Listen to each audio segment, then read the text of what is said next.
Hello friends, आज के video में हम लोग जो प्रोसेसर से संबंधित कौन से प्रश्न पूछे गए थे आयोग द्वारा और प्रोसेसर के साथ साथ में मेमोरी से संबंधित जो भी प्रश्न पूछे गए थे वो आज हम इसमें से देखेंगे। अब देखिए, एक चीज़ आप थोड़ा सा इसमें गौर करिएगा। अगर आपने पिछले वाले वीडियोस देखे हैं और आज का भी देख रहे हैं, आप एक चीज़ ये गौर करिएगा कि प्रश्नों का जो रिपीटेशन है वो किस तरह से हो रहा है। आप पाएंगे कि लगभग सारे जो क्वेश्चन हैं वो कहीं ना कहीं रिपीट हुए हैं। और आप जानते हैं कि देखिए, यूपी जो सारे एग्ज़ाम कराता है, तो वो कोई सा एग्ज़ाम हो, जो आपका जूनियर असिस्टेंट का तो है ही, उसके साथ साथ में लोअर का है या लेखपाल का है, वीडियो मतलब जिसमें से कंप्यूटर आना है, उसमें अगर ये PYQ पढ़ लिया जाए अच्छे से और थोड़ा सा डिस्क्रिप्शन, तो जो आगे आएंगे क्वेश्चंस उनकी संभावना बहुत ज़्यादा हो जाएगी कि आप हल कर लेंगे। तो चलिए आज का सेशन देखिए शुरू करते हैं।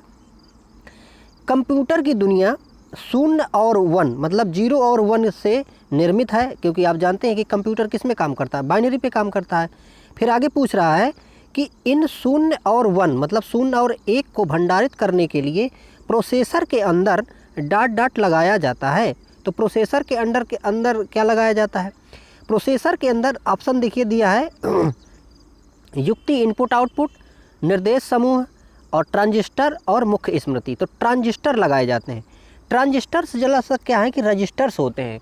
हमने ये बात की थी कि CPU के अंदर मेमोरी के तौर पे जो रजिस्टर्स होते हैं वो रजिस्टर्स यूज किए जाते हैं, और ये बहुत ही फास्ट डाटा कंप्यूटर को क्या करते हैं कि प्रोवाइड करते हैं। अगला प्रश्न देखिए, किसी कंप्यूटर में जोड़ने मतलब प्लस करने है ना, एडिशन करने, तुलना करने मतलब कौन सा छोटा है कौन सा बड़ा है करने, और मिलाने मतलब उसको इक्वल करने के कार कहाँ होते हैं? ऑप्शन देखिए, स्मृति चिप में, CPU चिप में, फ्लॉपी में और या फिर हार्ड डिस्क में। तो किस में होगा? CPU चिप में होगा, क्योंकि CPU में देखिए क्या होता है कि ALU होता है, एक अर्थमेटिक लॉजिक यूनिट। तो अर्थमेटिक लॉजिक यूनिट चाहे एडिशन का हो या सब्ट्रैक्शन का हो, मल्टीप्लिकेशन हो, डिवीज़न हो, इसके साथ साथ में छोटा बड़ा ये लॉजिकल गेसिंग करनी हो किसी तरह की, तो ये सब इसमें काम होते हैं। अगला प्रश्न देखिए, CPU का मुख्य कार्य क्या है? ऑप्शन दिए हैं देखिए, प्रोग्राम अनुदेशों पर अमल करना। दूसरा दिया है यहाँ पर ऑप्शन, डाटा यानी कि जानकारी को भावी प्रयोग हेतु स्टोर करना। और फिर यहाँ पर C ऑप्शन दिया है, डाटा और जानकारी प्रोसेस करना। और D ऑप्शन दिया है कि A और C दोनों सही हैं, और E यहाँ पर दिया है इनमें से कोई नहीं। तो देखिए यहाँ पर जो C ऑप्शन है ये तो C ऑप्शन क्या दिया है यहाँ पर? ये दिया गया है कि भाई ये डाटा और जानकारी को प्रोसेस करने का काम जो है CPU का है। बाकी स्टोरेज करने के लिए तो हमारे पास स्टोरेज डिवाइसेस हैं, जिसमें से प्राइमरी डिवाइस है और सेकेंडरी डिवाइसेस हैं। अगला प्रश्न देखिए, प्रमुख मेमोरी यानी कि मेन मेमोरी खाली स्थान के समन्वय से कार्य करती है। तो जो खाली स्थान में यहाँ पर भरना है, हमें क्या भरना है? देखिए, तो जो मेन मेमोरी होती है, प्रमुख मेमोरी, तो ये किसके समन्वय से कार्य करती है? ये करती है CPU के समन्वय से, क्योंकि CPU है क्या है कि माइंड है, और ये इसी के हिसाब से क्या करेगी, मेमोरी जो है वो काम करेगी, और मेमोरी में कैसे डेटा स्टोर होगा ये CPU ही वहाँ पर तय करता है। CPU मतलब क्या? प्रोसेसर। अगला प्रश्न देखिए, निम्नलिखित में से कौन सी संग्रहण इकाई CPU का अभिन्न अंग है? तो इनमें से कौन सी संग्रहण इकाई, संग्रहण का मतलब ये है कि मेमोरी, कौन सी मेमोरी यूनिट जो है वो CPU का भाग है, यानी प्रोसेसर का भाग है, मुख्य भाग है। तो कैसे? ऑप्शन देखिए यहाँ पर CD के यहाँ पर रोम, और दूसरा रजिस्टर, और यहाँ पर फिर दिया है क्या कि रैम। अब देखिए, जो रजिस्टर्स होते हैं, तो रजिस्टर्स किसके अंदर होते हैं? CPU के अंदर होते हैं। तो CPU के जो अभिन्न इकाई है मतलब उससे जुड़ा हुआ उसका अभिन्न पार्ट है, ये किससे है? रजिस्टर्स होते हैं। अब देखिए, ये प्रश्न अगर आप अभी देख रहे हैं, इस प्रश्न को कितनी बार रिपीट हुआ होगा, हमारे पूरे सेशन में रिपीट हुआ होगा। और देखिए, मुझे विश्वास है कि आपको ये याद भी हो गया होगा, और ये अगर ये प्रश्न किसी भी तरह से पूछा जाएगा तो पक्का आप इसको कर भी लेंगे। और यही सारी चीज़ें हमने जो थ्योरी वाले वीडियो बनाए हैं कंप्यूटर के, उसमें भी बहुत अच्छे से हमने डिस्क्राइब किया है। उसको अगर आप देख लेंगे तो ये प्रश्न आप यूँ ही हल कर लेंगे। अगला देखिए, माइक्रो प्रोसेसर जो कंप्यूटर का मस्तिष्क होता है उसे डॉट भी कहा जाता है।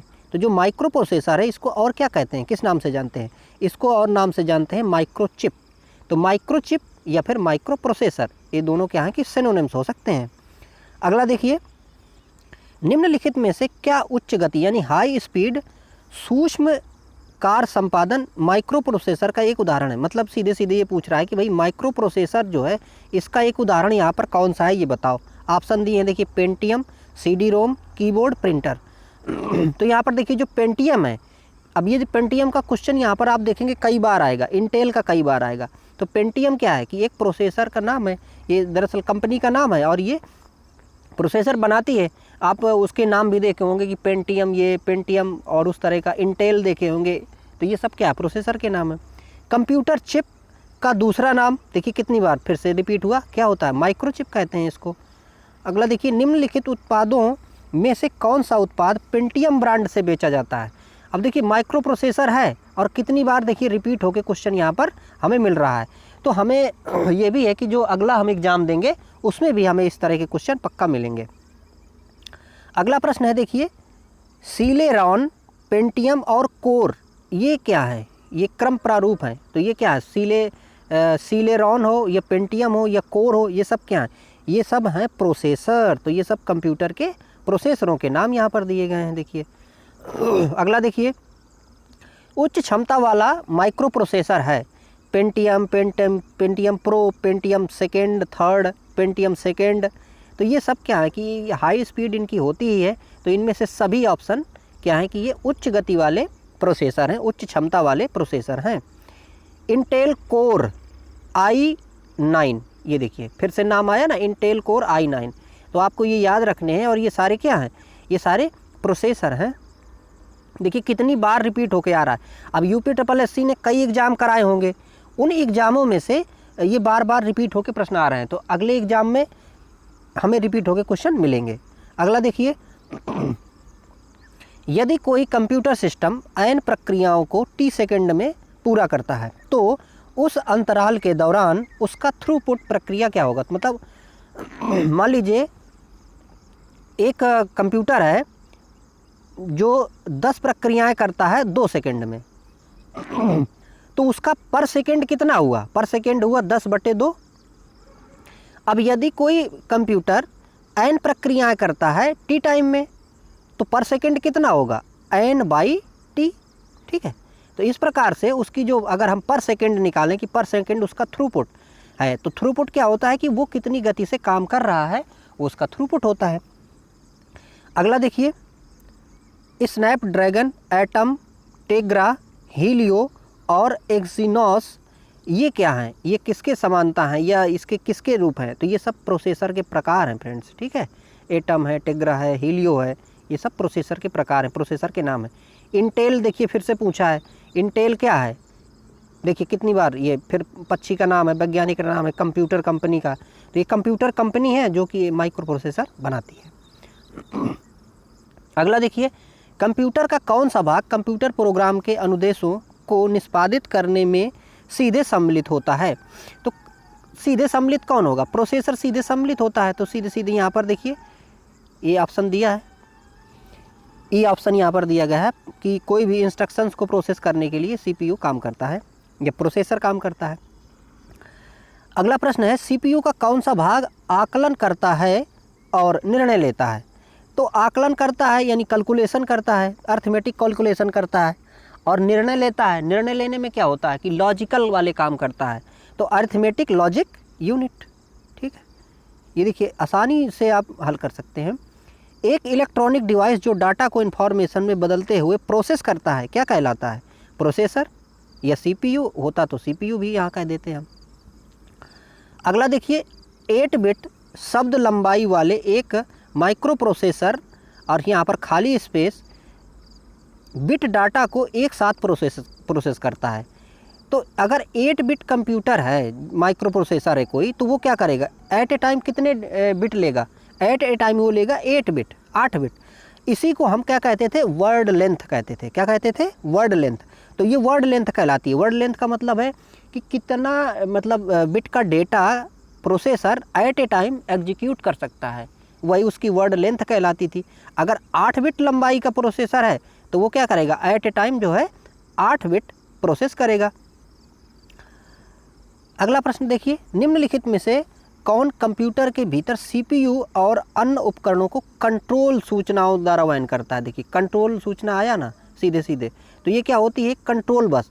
अब कंट्रोल बस जैसे हमने ये भी देखा था कि एक कंट्रोल यूनिट होती है, कंट्रोल यूनिट, और हमने ये चर्चा की थी कि भाई जो हमारा अंदर मदरबोर्ड होता है, तो मदरबोर्ड में जो भी कंपोनेंट्स लगे होते हैं ये एक बस द्वारा जुड़े होते हैं, और यही जो बस होती है इसी को हम कंट्रोल बस के नाम से भी जानते हैं। निम्नलिखित में से कौन सा एक पेरिफेरल डिवाइस नहीं है? ऑप्शन देखिए, प्रिंटर, मॉनिटर, मदरबोर्ड, कीबोर्ड। तो पेरिफेरल इनमें से कौन सा नहीं है? मदरबोर्ड नहीं है, क्योंकि मदरबोर्ड तो उसके अंदर होता है ना। पेरिफेरल डिवाइसेस कौन से होते हैं? वो डिवाइस होते हैं जो बाहर से हम उनको अटैच करते हैं, या अंदर भी हम उसको अटैच कर सकते हैं, लेकिन यहाँ पर मदरबोर्ड जो है तो इसको हम बाहर से लाके थोड़े अटैच करते हैं, वो तो अंदर कंप्यूटर का भाग एक प्रकार से होता ही है, तो ये पेरिफेरल नहीं है। तो फ्रेंड्स इसमें इतना ही। अब देखिए आप क्रम से इन वीडियोस को देखते जाइए, स्पीड करके देखते जाइए, आपको प्रश्न याद करके रखना है ताकि जो एग्ज़ाम आए उसमें आप आसानी से कर सकें। बाकी की चीज़ें भी देखते रहिए, अन्य जो भी हम लेक्चर इसमें बना रहे हैं, जीएस से संबंधित हो, हिंदी से संबंधित हो, सारी इसमें देख पाएंगे आप। Thank you for watching.